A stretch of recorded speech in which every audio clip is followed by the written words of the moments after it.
حضور یہ ارشاد فرمائے کہ بڑا انٹرسٹنگ سوال ہے، اور ہو سکتا ہے مدنی چینل کے کئی ناظرین کے ذہن میں بھی یہ پیدا ہوتا ہو کہ ٹھیک ہے بزرگان دین کا وسیلہ پیش کیا جانا چاہیے، لیکن کیا زندوں کا وسیلہ پیش کر سکتے ہیں، یا فوت شدگان کا جن دنیا سے پردہ فرما چکے ہیں ان کا بھی وسیلہ پیش کر سکتے ہیں؟ زندہ اور مردہ دونوں کا وسیلہ پیش کیا جا سکتا ہے. ٹھیک ہے، کیونکہ اگر اس کی ہم بیسک دیکھیں تو بیسک ہے کہ جس کا وسیلہ ہم پیش کر رہے ہیں وہ اللہ عز و جل کی کہ ہاں اتنا مقرب ہے کہ اگر ہم اس کا وسیلہ پیش کریں گے تو اللہ عز و جل اس کی برکت سے ہمیں دے گا، ہماری دعا قبول ہوگی، ہماری حاجت روائی ہوگی، یا ہماری جو بھی پریشانیاں وہ دور ہوگی. تو اس کے زندہ ہونے سے یا اس کے فوت ہو جانے سے کسی چیز کا کوئی تعلق نہیں ہے. جس طرح زندہ سے کیا جا سکتا ہے وسیلہ، اسی طرح فوت شدہ کو بھی وسیلہ پیش کیا جا سکتا ہے. اسی پہ علامہ آلوسی علیہ رحمہ ماشاءاللہ مفسر ہیں، تو انہوں نے ارشاد فرمایا کہ سرکار علیہ الصلوۃ والسلام کی زندگی اور آپ کے وصال کے بعد آپ کی عزت و وجاہت کا وسیلہ پیش کرنا اور آپ کی بارگاہ میں دعا کرنے میں کوئی حرج نہیں سمجھتا. ماشاءاللہ، سبحان اللہ. اسی طرح ایک ہمارے واقعہ بھی ہے کہ جو ہماری رہنمائی کرتا ہے کہ جس طرح سرکار علیہ الصلوۃ والسلام کا ہم نے سنا کہ ایک شخص سرکار علیہ السلام کی بارگاہ میں حاضر ہوا، اس نے دعا کی تو اس کو آنکھیں ملی. تو اسی طرح ایک اور واقعہ حضرت عثمان غنی رضی اللہ تعالیٰ عنہ کے دور میں بھی ہوا کہ ایک شخص نے سرکار علیہ الصلوۃ والسلام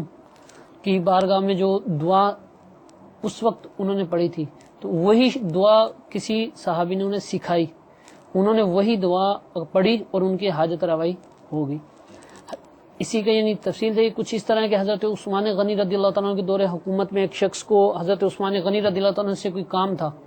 لیکن حضرت عثمان غنی رضی اللہ تعالیٰ اپنی مصروفیت کی بنا پر تو اس کو ٹائم نہیں دے پا رہے تھے، اس کا نہیں سن سکتے تھے مسئلہ، تو وہ مسلسل آتا جاتا رہا لیکن یہ کچھ نہ ہوا. تو اس نے حضرت عثمان ابن حنیف رضی اللہ تعالیٰ سے عرض کی کہ حضور میرا یہ معاملہ ہے تو آپ کچھ مدد فرما دیں. تو انہوں نے کہا کہ میں چلو حضرت عثمان غنی رضی اللہ تعالیٰ سے آپ کی سفارش کروں گا کہ وہ آپ کو مسئلہ حل کر دیں، لیکن آپ اس طرح کریں کہ وضو کریں، 2 رکعت نماز نفل پڑھیں اور اس کے بعد یہ دعا مانگیں کہ جو ہم سن چکے، اس کا میں ترجمہ پیش کر دیتا ہوں کہ اے اللہ عز و جل، میں تجھ سے درخواست کرتا ہوں اور تیری طرف متوجہ ہوتا ہوں اپنے نبی محمد صلی اللہ تعالی علیہ وآلہ وسلم کے واسطے سے جو کہ نبی رحمت ہیں. اے نبی مکرم، میں آپ کے واسطے سے متوجہ ہوں آپ کے رب کی طرف تاکہ وہ میری ضرورت پوری کر دیں. اس شخص نے یہ دعا کی، نماز پڑھی، نماز کے بعد دعا کی، تو حضرت عثمان غنی رضی اللہ تعالیٰ عنہ کے پاس گیا تو جا کے دروازہ بجایا تو دربان نے فوراً آپ کو دروازے سے لیا اور جا کے حضرت عثمان غنی رضی اللہ تعالیٰ عنہ کے ساتھ مسند پہ بٹھا دیا. تو حضرت عثمان غنی رضی اللہ تعالیٰ نے پوچھا کہ آپ کو کیا کام ہے؟ تو انہوں نے کہا کہ یہ میری ضرورت ہے. حضرت عثمان غنی رضی اللہ تعالیٰ نے اس کی وہ ضرورت پیش کی، پوری کر دی. پوری کرنے کے بعد وہ شخص خوشی خوشی واپس آیا اور حضرت عثمان ابن حنیف رضی اللہ تعالیٰ کو بہت شکریہ ادا کیا کہ آپ نے میری سفارش کی. حضرت عثمان غنی رضی اللہ تعالیٰ انہوں نے میری ضرورت پوری کر دی. تو حضرت عثمان ابن حنیف رضی اللہ تعالیٰ نے بقسم کہا کہ اللہ عز و جل کی قسم، میں نے حضرت عثمان غنی رضی اللہ عنہ سے تمہاری سفارش نہیں کی تھی، بلکہ ایک مرتبہ میں سرکار علیہ الصلوۃ والسلام کی بارگاہ میں حاضر تھا. سرکار علیہ الصلوۃ والسلام نے اپنی حیات میں یہ دعا ارشاد فرمائی تھی ایک شخص کو، اور اس نے وہ کی تھی تو اس کی حاجت پوری ہوئی تھی، تو میں نے وہی دعا تمہیں سکھا دی، سبحان اللہ، اور تم نے وہی دعا کی اور تمہاری حاجت بھی پوری ہو گئی. تو اب اس سے یہ ثابت ہوتا ہے کہ جو دعا سرکار علیہ الصلوۃ والسلام کی بارگاہ میں جب وسیلہ کیا گیا سرکار صاحب کی حیات میں، اس وقت بھی حاجت روائی ہوئی، اور وہی دعا سرکار علیہ الصلوۃ والسلام کے وصال شریف کے بعد ایک شخص نے کی تو اس کی بھی حاجت پوری ہوئی. تو اس سے ہمیں بخوبی معلوم ہوتا ہے کہ وسیلہ کسی کو بنانے میں زندہ یا مردہ ہونے میں کوئی فرق نہیں پڑے گا. اصل چیز اللہ عز و جل کی بارگاہ میں اس کا مقرب ہونا ہے اور وہی اس وسیلے کا. اور یہ تو ہمارا ویسے بھی عقیدہ ہے کہ انبیاء کرام ہوں یا وہ الحمدللہ حیات ہیں، اولیاء کرام اپنی مزارات میں رونق افروز ہیں، تو چاہے وہ ظاہری حیات میں ہوں یا پردہ فرما چکے ہوں، آپ کی اس گفتگو سے یہ ثابت ہوا کہ وسیلہ بنانے میں کوئی حرج نہیں ہے، بلکہ جب مقامات کا وسیلہ بنایا جا سکتا ہے تو وہ بزرگ جو اپنے مزار میں برکتیں لٹا رہے ہیں ان کا وسیلہ بنانے میں تو کیا اب ایک تو وہ ہے نا جو ہم نے پہلے شروع میں سنا کہ عبادت کی کس مقام جگہ پہ، محراب پہ، اس محراب کو ان سے نسبت ہوئی، عبادت کی نسبت کی وجہ سے اس کا مقام بڑھ گیا. صحیح. وہ جگہ، وہ مقام جہاں پر اللہ کے پیارے نبی صلی اللہ علیہ وسلم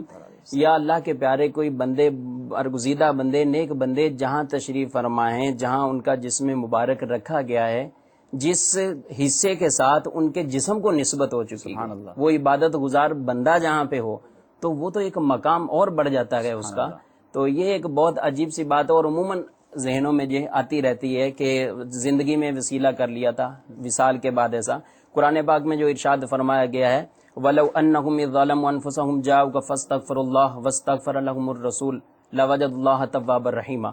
کہ اگر لوگ اپنی جانوں پر ظلم کر بیٹھیں اور اے نبی صلی اللہ علیہ وسلم آپ کے پاس آئیں اور یہاں استغفار چاہیں، اللہ سے مغفرت طلب کریں اور رسول صلی اللہ علیہ وسلم ان کے لیے سفارش کریں، تو اللہ کو ضرور رحیم اور مغفرت کرنے والا پائیں گے وہ لوگ. تو یہاں پر اللہ تعالیٰ ویسے بھی معاف فرمانے والا ہے، مغفرت فرمانے والا ہے، رحیم ہے، لیکن آیت مبارکہ کے الفاظ جو ارشاد فرمائے گئے ہیں وہ کیا ہیں؟ لوگ ظلم کریں اپنی جانوں پر اور پھر آئیں حضور علیہ السلام کے پاس. تو یہ آیت مبارکہ صرف زندگی میں نہیں بلکہ آپ کے بعد بھی. اور ایک اعرابی کے بارے میں آتا ہے کہ وہ خود نبی کریم علیہ الصلوۃ والسلام کا وصال کے 3 دن گزرے تھے، تو وہ آئے اور انہوں نے آ کر جو ہے یہی آیت مبارکہ پڑھی اور اپنے سر پر جو ہے وہاں سے مٹی لی، سر پر ڈالی اور عرض کی یا رسول اللہ صلی اللہ علیہ وسلم، اللہ نے جو آپ پر اتارا، آپ نے ہمیں بتایا، وہ ہمیں سکھایا، ہم نے سیکھا، اسی سے پڑھ رہا ہوں کہ اپنی جانوں پر ظلم کریں، آپ کے پاس آئیں، آپ ہماری سفارش فرمائیں. تو وہ بار بار یہی عرض کرتے رہے. روایتوں میں آتا ہے کہ قبر انور سے آواز آئی قد غفر لک، تیری مغفرت فرما دی گئی ہے. تو یہ حضور نبی کریم علیہ الصلوۃ والسلام کے جانے کے بعد ہی وہ عربی جو ہے وہاں پر آئے تھے. بلکہ اس کے بارے میں تو علماء نے لکھا اب یہ تو وہ کہ جو وہاں پر مزار شریف پر حضور علیہ الصلوۃ والسلام کے روزے انور پہ حاضر ہو جائے. کیا بات. بلکہ یہاں ارشاد فرمایا جا رہا ہے کہ آپ کسی بھی مقام پر ہو، کسی بھی جگہ پر ہو، اگر جان پر ظلم کر بیٹھیں، کوئی گناہ کر بیٹھیں، اپنی توجہ خاص کو اس طرف مبذول کر دیجئے، توجہ سے وہاں پر. اور حضور علیہ الصلوۃ والسلام کے پاس گویا کہ یوں سمجھے کہ آپ حاضر ہو چکے ہیں، اب سفارش طلب کریں، اللہ کے رسول ضرور سفارش فرمائیں گے اور اس کو جو ہے مغفرت کی جو ہے بشارت ملے گی. اور انبیاء کے بارے میں ویسے بھی ہمارا یہی عقیدہ ہے، وہ زندہ ہیں، قبروں کے اندر حیات ہیں. الانبیاء احیاء فی قبورہم فنبی اللہ حی یرزق، اللہ کے نبی زندہ ہیں قبروں پہ، اللہ کے نبی زندہ ہیں، ان کو رزق دیا جاتا ہے. ان اللہ حرم علی الارض ان تاکل اجساد الانبیاء، اللہ تعالیٰ نے حرام فرمایا زمین پر اس بات کو کہ وہ انبیاء کے جسموں کو کھائیں. تو یہ انبیاء کرام علیہ السلام وہ کل نفس ذائقۃ الموت، اس کے تحت یہ ہر ایک کے ساتھ یہ موت کا معاملہ آنا ہے. اس کے بعد اللہ نے ان کو جو ہے زندگی عطا فرمائی ہے. حضرت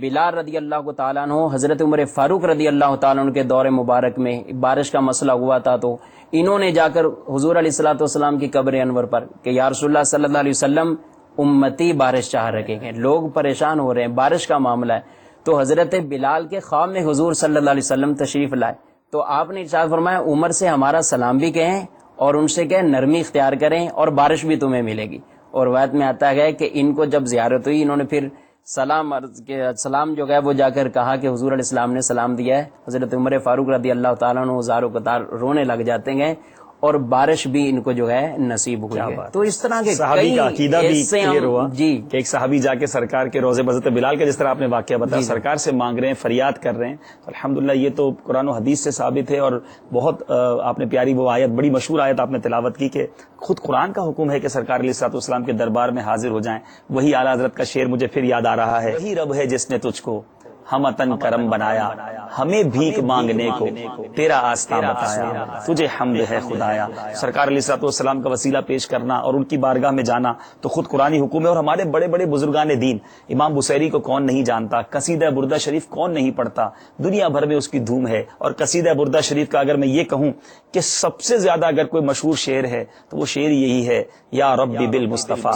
بلغ مقاصدنا واغفر لنا ما مضى یا واسع الکرم، کہ اے اللہ سرکار دو عالم صلی اللہ تعالی وسلم کے صدقے، ان کی برکت سے ہمارے مقاصد پورے فرما، اور اے مولا ہماری بھی مغفرت فرما. اور جو لوگ اس دنیا سے پردہ فرما چکے ہیں مولا کریم ان کی بھی مغفرت فرما. بڑا پیارا شعر ہے. تو یہ شعر جب ہم پڑھتے ہیں تو ہمیں اس کے معنی آنا چاہیے کہ امام بصیری نے سرکار علیہ الصلوۃ والسلام کا وسیلہ طلب کیا, ان کے صدقے سے دعا مانگی. میرے شیخ طریقت امیر اہل سنت اپنی کئی اشعار کے اندر, کئی نعتوں کے اندر سرکار علیہ الصلوۃ والسلام کا وسیلہ, غوث پاک رضی اللہ تعالیٰ عنہ کا وسیلہ مانگتے ہیں, اور بڑے پیارے انداز میں لکھتے ہیں. وہ بڑی پیاری نعت آپ سب نے سنی ہوگی, میرے غوث کا وسیلہ